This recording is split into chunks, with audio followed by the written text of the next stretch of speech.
पता है हम दोनों की लव मैरिज हुई थी। मैं उसकी मोहब्बत तक पहुंच ही नहीं पाई। वो कहा करता था मेरे पास तो तुम हो महविश, मुझे इससे ज्यादा किसी चीज की जरूरत ही नहीं है। मैं उसकी इतनी ज्यादा मोहब्बत पर बिलीव ही नहीं कर पाई। मैं मानती हूँ मैं गलत थी, लेकिन आप ये भी मानो गलतियां तो हो जाती है ना। मैं ये नहीं मानूंगी। मैं शादीशुदा लड़की को ऐसी गलती की इजाजत नहीं देती, और एक माँ को तो बिल्कुल भी नहीं। माँ अगर ऐसी गलती करे तो उसे गलती नहीं कहूंगी, गुनाह कहूंगी। मर्द ऐसी गलतियां नहीं करते क्या? मैं ऐसी हजार औरतों को जानती हूँ जो 4-6 दिन रो धोकर उनको माफ कर देती है, बल्कि ऐसी बन जाती है जैसे वो दूध के धुले हो। सुना था कि मुन्ना बस नाम का मुन्ना है, इसलिए सोच रही थी एक दिन मिलूंगी आपसे, देखूंगी कि नाम का मुन्ना असल में कैसा है। कम बोलते हो या ये भाई लोगों का स्टाइल है? कम नहीं बोलता मैं ये सोच रहा हूँ कि मैं असल में कैसा हूँ। कैसे हो? जो लोग मुझे नहीं जानते सब गुंडा बोलते हैं, और जो जानते हैं वो भाई कहते हैं। कितने लोगों को मारा है? मारा तो कईयों को है, तो मरा कोई नहीं। जनाब से क्या चक्कर है? चक्कर? गेस्ट के मुंह से कुछ गलत निकल भी जाए तो उसको इंसल्ट नहीं करते। मोहब्बत हुई है कभी? हाँ। उसको भी चक्कर बोलती हो? आपकी कसम मुन्ना साहब, अपनी वाली मोहब्बत को चक्कर ही बोलती। ऐसा चक्कर देकर गया है कि अब किसी की मोहब्बत को मोहब्बत नहीं कहती।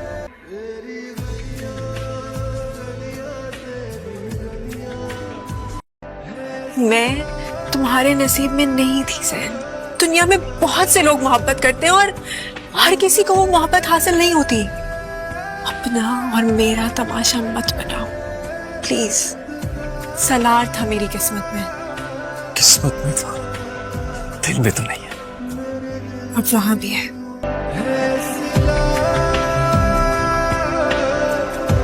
आगे बढ़ोगे या पीछे हटोगे? सच नाइस गर्ल मिफ्रा, तुम्हारे बगैर रह भी नहीं सकता, लेकिन उससे मोहब्बत करता हूँ मैं। मोहब्बत नहीं, जिद कर रहे हो। मोहब्बत होती तो इस वक्त यहाँ ना होते तुम। मेरी बातें मेरे मुंह पर मारते और पहुंच जाते उसके दरवाजे पर, मिन मिनाते और कहते गलती हो गई, ये रहा करोड़ रुपया, तुम्हारे सर का सदका। इंटीरियर में नौकरी कर लूंगा लेकिन हराम नहीं कमाऊंगा। तुम अभी भी चले जाओ तो मान जाएगी वो, एंड ट्रस्ट मी, तुम्हारे जाते ही तुम्हें हमेशा के लिए भूल जाऊंगी, आई प्रॉमिस। जाओ, या दावा मत करो कि तुम्हें उससे मोहब्बत है। मर्दों में मोहब्बत ना भी रहे तो इस बात की इज्जत जरूर रह जाती है कि लड़की मुझे क्यों नहीं मिली। ऊपर से मर्द हो जात का ब्यूरोक्रेट।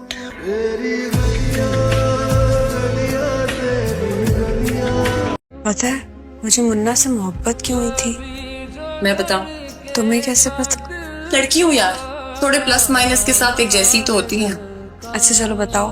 क्योंकि उसको तुमसे मोहब्बत हो गई थी और फिर वो तुम्हारे मंगेतर से नफरत नहीं करता था। क्योंकि वो बाहर से गुंडा और अंदर से पूरा जेंटलमैन है मिफ्रा। क्योंकि उसके अंदर अपना गम थोड़ा और दूसरों का गम ज्यादा है। क्योंकि उसने गुर्बत को जिया है। तुम क्यों कर रही हो ये सब? मुझे अच्छा लगता है आपके काम करना, खुशी होती है। चलिए जनाब, आप खुश हो जाए। फिर वापस कब आएंगे? 2-3 दिन लग जाएंगे। अगर मूड है तो साथ चलो। नहीं भाई, मैं वहाँ जाके क्या करूँगी, बोर हो जाऊंगी ना। हाँ, इसीलिए फोर्स नहीं कर रहा मैं तुम्हें। अगर मैं फ्री हो गया जल्दी तो वापस आ जाऊंगा। आ जाइएगा। वैसे भी आपके बगैर अकेले क्या करूँगी मैं। तुम मुझे भूल ही जाओगी। आपको भूलने वाली चीज है जो मैं आपको भूल जाऊंगी? आप देखिएगा, मैं आपको इतनी कॉल्स, इतने मैसेजेस करूंगी कि आप मीटिंग्स के बीच में परेशान हो जाएंगे। मुझे मिस करोगी? थोड़ा थोड़ा। बस थोड़ा थोड़ा? थोड़े से बहुत ज्यादा, क्योंकि थोड़े से तो मेरा काम नहीं होगा ना। मैं भी तुम्हें बहुत मिस करूंगा। तुम्हें नहीं लगता कि लोगों का मिलना बिछड़ना सब किस्मत में लिखा हो? ओ शट अप यार, वो लिखता है कि तुम बेवफाई करो और वो किसी गुंडे मवाली से मोहब्बत करने लगेगी, तो फिर ये भी लिखता होगा कि फलां शख्स किसी का मर्डर कर देगा, जो जिसके साथ जो करना चाहे वो कर लेगा। तो जब हम सब कुछ उसकी स्क्रिप्ट के हिसाब से करते हैं तो फिर गुनाह कैसा और सजा किस बात की? लोगों ने अपने गुनाह जस्टिफाई करने के लिए इजाद किया ये मुकालमा कि ये सब कुछ किस्मत में लिखा हुआ। खैर, ये थोड़ी लंबी रिलीजियस बहस है। बहस नहीं है, गुनाहों की पर्दापोशी है। अरे यार, जो अपनी मखलूक से इतनी मोहब्बत करता है, उन्हें हुक्म देता है, दर्स देता है कि अपनी जुबान से, अपने हाथ से किसी का नुकसान ना करो, वो लिखेगा धोखा दे दो और तुम बेवफाई कर दो फारिज।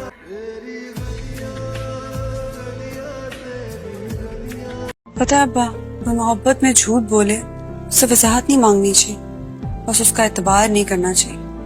एक दफा आपने पूरे ईमान के साथ बताया था मुझे कि याद रखना जनाब, जो हराम खाएगा वो हराम करके दिखाएगा। मैं ऑटो पे आती जाती हूँ रोज, टीवी चैनल पे प्रोग्राम होस्ट करती हूँ, दिखने में भी अच्छी हूँ बहुत, चाहूँ तो कोई भी गाड़ी बाहर खड़ी कर सकती हूँ। लेकिन ये बात मैं अब्बा से ज्यादा अच्छी तरह जानती हूँ, हराम खाऊंगी तो हराम करके दिखाऊंगी। समझते क्या है खुद को आप? हाँ, अमीर हैं तो जब दिल चाहेगा जिसको दिल चाहेगा उल्लू बनाएंगे, बेइज्जत करेंगे, जलील करेंगे। नहीं करनी आपसे बात। तो मैं कौन सा मर रहा हूँ तुमसे बात करने के लिए? वो तो उस दिन तुमसे कुछ बातें क्लियर करनी थी तो। हमें सवाल जवाब करने वाला कोई ताल्लुक नहीं है, और ना ही मेरी इतनी हैसियत है कि आपसे कोई जवाब मांगे। लेकिन मेरी एक बात ना जवाब देंगे? हाँ कहो, क्या है? आप बहुत बड़े आदमी होंगे, दूसरी दुनिया के है ना, लेकिन दुनिया भले ही दूसरी, खुदा सबका एक होता है। तो मुझे डरा रही हो? आप खुदा से डरते भी हैं? मेरे ईमान पे शक कर रही हो? आप जैसे लोगों ने हमारा इंसानियत पे से ईमान उठा दिया, और हम आप पे शक भी ना करें। अगर तुम में थोड़ी सी भी इंसानियत होती ना तो मैं खुद तुम्हारा साथ देता।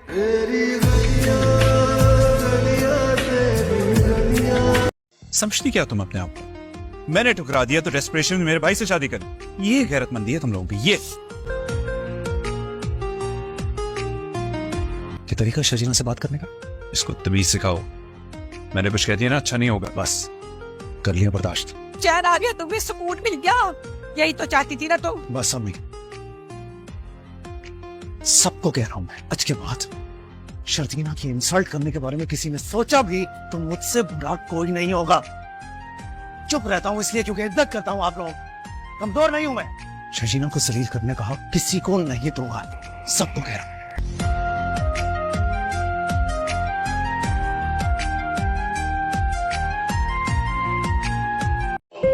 तेरा मानना, तेरा जानना, तेरा सुर से बाहर गाना, तेरी हेलो, तेरी हाय, तेरी कॉफी, तेरी। तुम तो बड़े छुपे रुस्तम निकले यार। कोर्ट मैरिज तो मैंने करनी थी, कर तुमने दी। हम आपको खुद कमरे में लेके जाएंगे। आइए दूल्हे मियां। अपने हाथों से तुम्हारी सेज सजाई है मैंने, कैसी लगी? आपने? हाँ, सब कुछ मैंने किया है। तुमने सारी जिंदगी मेरे इतने काम किए हैं, हिसाब तो बराबर करना था ना। कर दिया हिसाब बा? कांटे थे कि चुभे जा रहे थे, लेकिन मैं नहीं रुकी। अरे ये देखो, तुम्हारी सेज को मैंने अपना खून तक दे दिया। हो गया हिसाब बराबर। वो असल में ना, हमने अपनी हमना को बहुत नाजों से पाला, पलकों पे बिठा के रखा है इसको। रूमी, क्या हो गया, बड़े बात कर रहे हैं ना। अच्छा तो मैं कह रही थी कि कोई आंच नहीं आनी चाहिए, हाँ? वरना मैं सिर्फ एक कॉल दूँ, एक कॉल।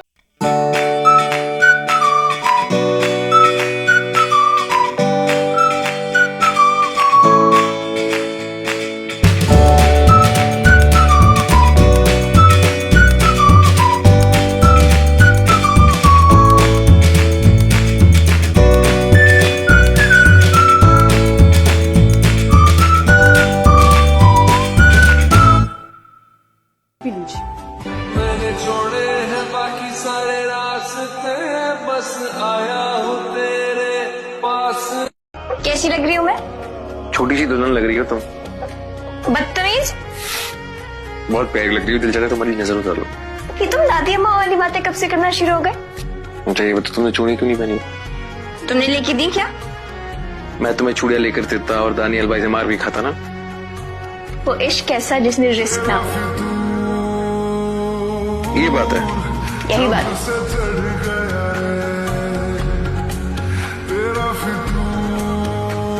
ये तुमने पिए? हाँ 2 दिन पहले की है। लेकिन पी तो तुमने ही है ना। थोड़ा टेंशन में था, पी ली थी। वासिफ, आज के बाद मैं तुम्हें स्मोकिंग करते हुए ना देखूं। तुम मत दिया करो टेंशन। पकड़ो से। बुरी बात है, सिगरेट नहीं पीते हैं, सेहत के लिए नहीं अच्छी होती। टेंशन भी अच्छी नहीं होती सेहत के लिए।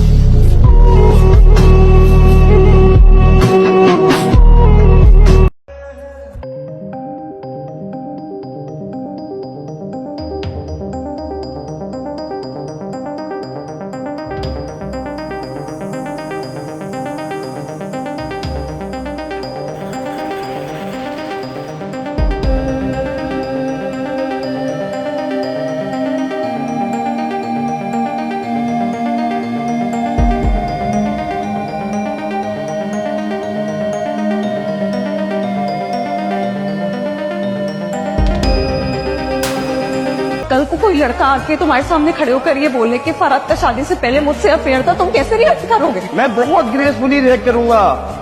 मैं इसको कहूंगा कि था, लेकिन अब फरहत मेरी बीवी है।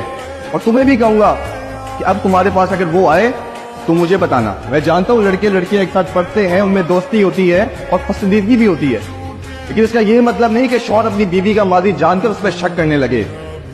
Everyone has a past. मियां और बीवी का रिश्ता ना फरहत एतबार पर कायम होता है, एतबार पर। अगर 4 लोगों के बीच में बैठ कर शौहर पे कोई इल्जाम लगा दे और बीवी कहते मुझे इस पर एतबार है, तो उसका मान बढ़ जाता है।